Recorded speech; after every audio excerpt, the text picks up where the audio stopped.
안녕하세요, 여러분. 대성입니다. 제 8챕터 인터넷 강의 들어가도록 하겠습니다. 인터넷이 처음 나왔을 때는 인터넷이 아니고 뭐였었다? 그렇죠. 알파넷이다 라는 거죠. 알파넷.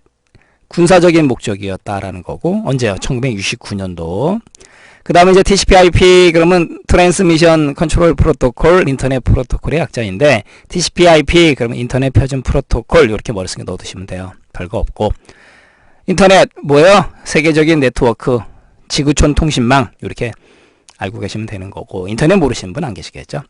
인터넷 특징, 상호 연결되는 거고, 네트워크가 연결되어 있다 그러면 어디든지 정보 교환이 가능하다라는 거고, 아울러 이제 IP 주소가 있어야 된다라는 거죠. 잠시 후에 배우겠지만, 그 다음 중앙 통제 기구가 없어요. 그것도 알고 가시고, 그 다음에 이제 주요 서비스, 월드와이드 웹 무슨 뜻이에요? 월드와이드 그러면은 넓은 세상, 전 세계, 앱은요 거미줄 이런 뜻이 있는 거죠. 그래서 전 세계를 거미줄처럼 컴퓨터를 연결했다 이런 뜻이에요. 하이퍼텍스트, 어떤 텍스트를 클릭하게 되면 연결되는 게 바로 하이퍼텍스트 개념이죠. 하이퍼텍스트를 기반으로 해서 멀티미디어 정보를 검색할 수 있는 서비스, 그게 바로 월드와이드 웹이에요. www. 그 다음에 이메일, 전자우편, 인터넷 통해서 편지 주고받을 수 있는 서비스고, FTP는 좀 신경 쓰셔야 돼요. 파일 트랜스퍼 프로토콜. 그래서 FTP는 파일을 갖다가 서로 주고받을 수 있는 서비스, 송수신하는 서비스예요. 텔넷 많이 쓰이진 않지만 멀리 있는 컴퓨터를 마치 자신의 컴퓨터처럼 사용할 수 있다. 로그인할 수 있다. 그래서 원격 접속 이렇게도 불러요. 리모트 로그인 이렇게도 부른다라는 거죠. 그 다음에 아키는 익명, 알려지지 않는, 이름이 없는 뭐 이런 뜻이죠. 익명의 FTP 사이트에 있는 파일을 찾아주는 서비스, 아키. 뭐 예전에 사용됐던 거니까 그 정도로만 알고 계시고요. 고포도 마찬가지죠. 인터넷에 있는 정보를 계층적 또는 메뉴 방식으로 찾아주는 서비스가 고포고, 그 다음에 이제 베로니카 같은 경우는 고포 서비스에서 정보를 검색해주는, 그 다음에 이제 유스넷, 유스그룹, 그래서 서로 이제 관심 있는 사람끼리 공통의 관심사 그 내용들을 갖다가 게시판에 올리고, 그죠? 교환, 조회하는 서비스, 그게 바로 유즈넷이고, IRC는 뭐예요? 인터넷 릴레이 채트, 인터넷상에서 채팅, 그 다음 MUD는 온라인 게임, 그 다음에 WAIS는 뭐예요? 특정의 데이터베이스 등을 키워드로 해가지고 고속으로 검색해주는 서비스다라는 거.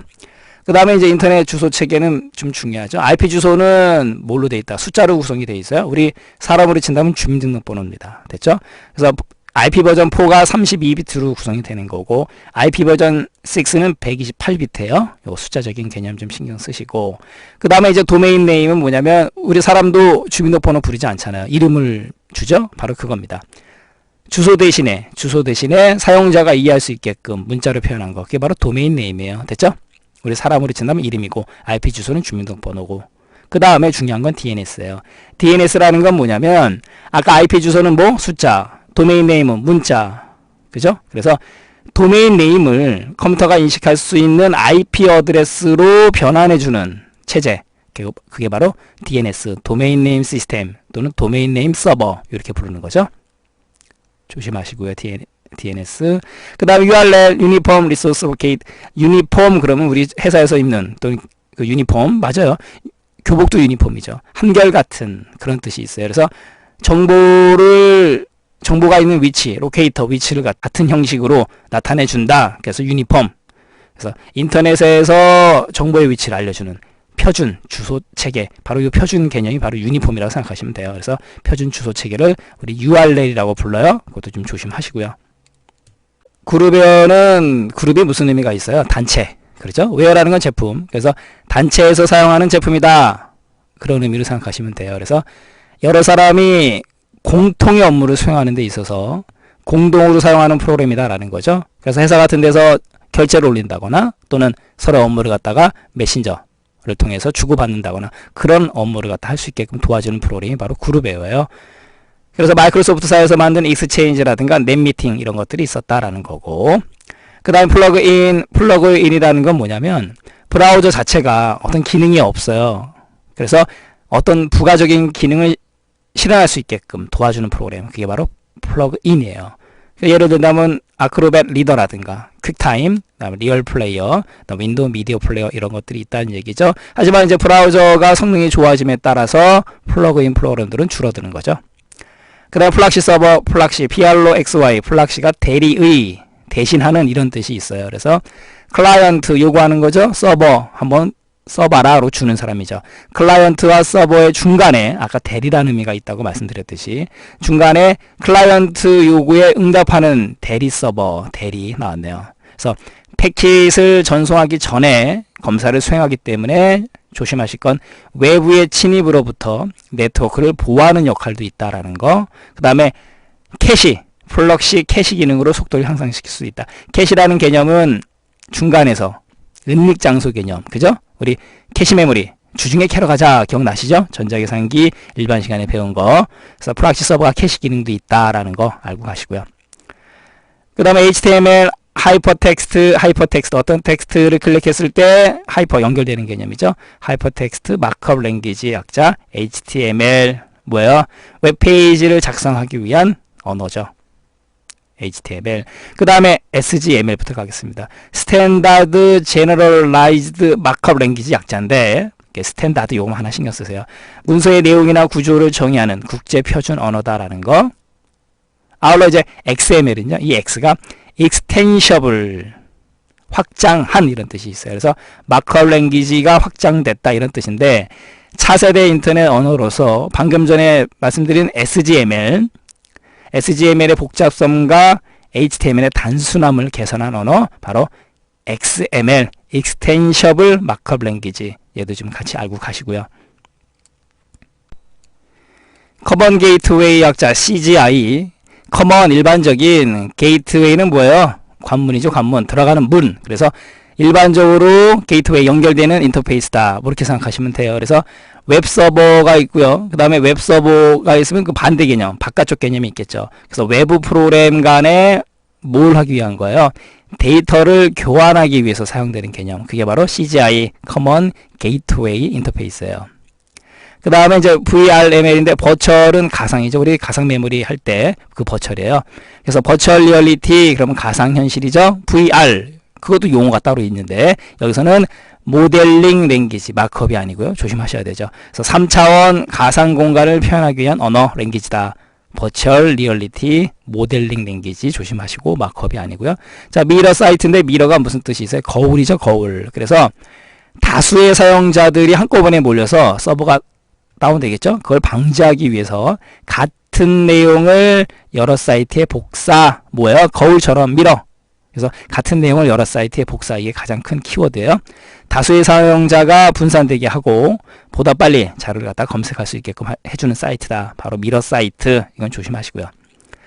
그 다음에 이제 하이퍼미디어, 하이퍼텍스트, 하이퍼링크가 있는데 하이퍼링크 먼저 하죠. 하이퍼링크라는 건 뭐냐면 웹 문서와 웹 문서를 서로 연결해 놓은 개념이 하이퍼링크예요. 링크는 연결이니까. 그 다음 하이퍼텍스트는 뭐예요? 어떤 텍스트를 눌렀을 때 하이퍼 연결되는 개념. 그래서 하이퍼링크가 설정되어 있는 텍스트 문서다라는 거고 하이퍼미디어는요. 미디어 매체 아니겠습니까? 그 매체는 뭐예요? 음성, 영상, 그림 이런 것들. 우리 유미디어 그 다음에 멀티미디어 때 배웠잖아요. 그러니까 이런 여러 가지 미디어를 클릭했을 때 연결되는 거. 그래서 하이퍼링크가 설정되어 있는 음성, 영상, 그림 이런 매체들을 의미한다. 그게 바로 하이퍼미디어예요. 됐죠? 그래서 하이퍼미디어, 하이퍼텍스트, 하이퍼링크 다 연결되는 개념. 이번에는 이제 포털 사이트, 관문 사이트죠. 많이 들어보시는 용어이기 때문에 사용자가 인터넷에 접속할 때 제일 먼저 접하는 관문 사이트를 우리가 포털 사이트 이렇게 부르는 거죠. 아울러 이제 다양한 컨텐츠 제공해 줘야 되겠죠. 그래야 사람들이 자주 들어간다라는 거고. 그래서 대형 사이트 전체를 나타내는 의미로도 사용이 된다. 포털 사이트. 그 다음에 이제 포털 사이트 얘는 뭐냐면 좀 전문적인. 그래서 특정 산업 분야에서 필수적으로 요구되는 여러 사이트들이 수직적으로 묶여 있어서 그래서 원활한 전자상거래, 일렉트릭 커머스 서비스를 갖다가 제공할 목적으로 만들어진 전문적인 사이트예요. 포털. 그 다음에 이제 이건 조심하셔야 되겠죠. SMTP 같은 경우는 Simple Mail Transfer Protocol인데요. 메일을 갖다가 송신할 때, 송신 뭐예요? 보낼 때 사용되는 프로토콜, 규칙과 약속, 규약, 프로토콜 SMTP고요. 그 다음에 보낼 때 프로토콜이 SMTP면 받을 때 프로토콜, 메일 수신 프로토콜은 POP3. 그래서 Post Office Protocol이라고 그래요. 뭐 약자는 중요한 게 아니지만 POP3 뒤에 3이 붙죠? 이것도 조심하시고요. 그래서 메일을 보낼 때, 송신할 때는 SMTP, 심플 메일 트랜스퍼 프로토콜이고, 받을 때는 포스트 오피스 프로토콜, POP다라는 거 조심하시고요. 허브라는 의미는 중심에서 뻗어나간다라는 개념이죠. 그래서 우리 자전거 타이어의 가운데서 이렇게 살이 뻗어나가지 않습니까? 그게 바로 허브예요. 가겠습니다. 영세 전문 포털 사이트들이 한 곳에 모여서 관문, 그다음 목적지를 동시에 제공하는 사이트다. 그게 바로 허브 사이트예요. 가운데서 뻗어나가는 개념. 디지털 워터마크 중요하죠. 불법 복제 방지 기술이에요. 그래서 어떤 파일에 관한 저작권 정보를 식별할 수 있도록 디지털 이미지, 그 다음에 오디오, 비디오 파일에 삽입해 놓은 비트 패턴 테크닉, 그 기술을 의미한다. 디지털 워터마크 조심하시고요. IMT 전 제4세대 통신망, 그래서 언제 어디서든지, 그죠? 세계 어느 지역이라든지 음성 전화, 그 다음에 텔렉스, 무선 호출, 전자우편 주고받을 수 있는 서비스다라는 거고, ISP 많이 사용되는 용어죠. 인터넷 서비스 프로바이더. 프로바이드는 뭐예요? 공급해준다, 제공해준다 이거죠. 그래서 개인이나 회사들에게 인터넷 관련 서비스 등을 제공해주는 회사, ISP 알고 가시고요. 액티브엑스는 많이 들어보셨잖아요. 어떤 특정 프로그램이 액티브, 작동된다. X 어디에서 뭐 이런 개념으로 생각하시면 돼요. 그래서 특정 프로그램으로 작성된 그 작업 문서를 앱과 연결시켜서 앱으로 제어할 수 있도록 하는 기술이다라는 거. 그다음 메일링 리스트 말 그대로죠. 공통의 관심사를 가진 사람들끼리 정보를 교류하기 위해서 전자우편을 이용해서 서로 의견을 공유하는 그 그룹을 갖다 메일링 리스트 이렇게 얘기하는 거고, 유비쿼터스 매우 중요하죠. 언제 어디서나 편재하는, 그죠? 언제 어디서나 존재하는 이런 뜻이 있어요. 유비쿼터스. 말이 좀 어려운데, 사용자가 컴퓨터나 네트워크를 의식하지 않고 장소에 관계없이 자유롭게 네트워크에 접속할 수 있는 환경, 언제 어디서나 사용할 수 있는, 언제 어디서나 편제되어 있는, 존재하는 이런 뜻이 있어요. 유비쿼터스. 지금 뭐 이제 유비쿼터스 시대가 오고 있죠. 그 다음 VoIP, 보이스 오버 인터넷 프로토콜. 보이스 뭐예요? 목소리죠. 그 다음에 오버 뭐를 통해서 IP 프로토콜, 인터넷을 통해서 전화할 수 있는 겁니다. 인터넷 프로토콜을 이용해서 데이터뿐만 아니고, 이 V가 보이스니까 VoIC, 음성도 함께 전송해 줄 수 있는 프로토콜이다라는 거. VoIP 중요하고요. 쿠키라는 거는 뭐냐면, 인터넷 웹사이트에 우리가 방문을 했어요. 그러면 그 방문한 정보를 갖다가 따로 기록을 해주는 텍스트 파일이다라는 거죠. 쿠키. 그 다음에 캐싱이라는 건 뭐예요? 은닉 장소 중간에서 뭔가를 기억하는 개념이죠. 그래서 우리가 접속했던 사이트에 또 접속할 일이 있을 수 있겠죠. 그랬을 때 미리 저장한 자료를 활용해서 빠르게 보여주는 기능이 바로 캐싱이에요. 히스토리는 무슨 뜻이 있어요? 역사. 그래서 사용자가 방문했던 웹사이트의 주소들을 순서대로 기억해서 보관해주는 기능이다라는 거. 히스토리. 고퍼 메뉴 방식의 검색 서비스, 예전에 이용됐던 거. 그 다음에 이제 방화벽은 좀 중요하죠. 파이어월. 실생활에서 이제 불이 났을 때 불이 번지는 걸 방지해주는 그 기능이 방화벽인데, 인터넷상에서는 불법적인 침입으로부터 보호하기 위한 접속 제한 보안 장치예요. 접속을 제한하는. 그 다음에 이제 중요한 건 뭐냐면, 외부 네트워크 접속을 제한함으로써 보안을 어느 정도 확보할 수 있다. 근데 방화벽 안쪽에서, 내부에서 일어나는 문제는 해결이 안 되는 거죠. 그 다음에 네트워크 간의 IP 패킷 전송을 차단하는 방법이 있고요. 그 다음에 특정한 어플리케이션에 의한 패킷만을 전송하는 그런 방법이 있다라는 거. 방화벽 접속 제한 보안 장치다라는 거. IPTV는 뭐예요? TV하고 IP 인터넷 프로토콜, 인터넷이 연결되어 있는 거죠. 그래서 초고속 인터넷을 통해서 서비스되는 양방향성 TV 방송 서비스다라는 거. 그래서 시청자가 원하는 시간대에 프로그램을 선별해서 볼 수 있는 유미디어 시스템이다. 시험 문제 나온 적 있으니까 조심하시고요. 인터넷 프로토콜, 그 다음에 텔레비전의 합성어 IPTV 됐고요.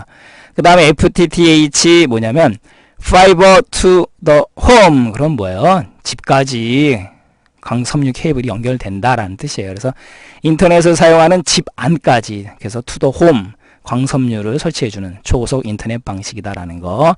알로 FTTP라고도 불러요. 그러니까 얘 같은 경우는 to the home이 아니고 뭐예요? 프레미시스, 그러면 건물이 딸려 있는 부지, 그죠? 부대 시설이거든요. 그러니까 꼭 집안이 아니고 부대 시설까지도 갈 수 있다. 광섬유 케이블이. 그래서 FTTH 또는 FTT 프리미어스의 P 이렇게도 불러요. 이것도 시험지에 나온 적이 있으니까 조심하시고요. 자, 이렇게 해서 우리 정보통신 마지막 챕터 8챕터 인터넷까지 강의해 드렸고요. 자, 여러분들 우리 전자계산기 일반, 그죠? 그다음에 패키지 활용, PC 운영체제, 마지막 과목 정보통신까지 열심히 달려왔습니다. 여러분들 우리 섹션이 끝났을 때 이론을 확인하는 기출문제 반드시 공부하셨죠? 공부하셔야 되는 거고, 그 다음에 챕터가 끝난 다음에 뭐예요? 그렇죠. 예상문제 반드시 푸셔야 되겠죠? 그리고 틀린 문제 왜 틀렸는지 분석하셔야 되고, 다음부터 틀리지 않도록 하셔야 되겠죠. 대비하셔야 되겠죠. 아울러 시험 보러 가시기 전에 우리 본강 사수하시고, 그 다음에 반드시 기출문제, 여러분들 또 기출문제 강의 있지 않습니까? 반드시 강의 들으셔야 되고, 또 자기가 직접 또 강의 안 듣고도 한번 풀어보셔야 되고, 그래서 몇 개까지 맞는지 또 채점해 보셔야 되겠죠. 자, 만약에 그렇게 다 했다면 여러분들 반드시 합격이에요. 걱정 안 하셔도 됩니다. 그래서 여러분들 미리 제가 두 손 모아 합격 기원 드리고, 또 미리 합격 축하드리겠습니다. 자, 그동안 강의 들으시느라고 고생 너무너무 많이 하셨고요. 여러분들 거듭 감사하는 마음 전달해 드리겠습니다. 자, 여러분들 그동안 고생 많으셨습니다. 감사합니다.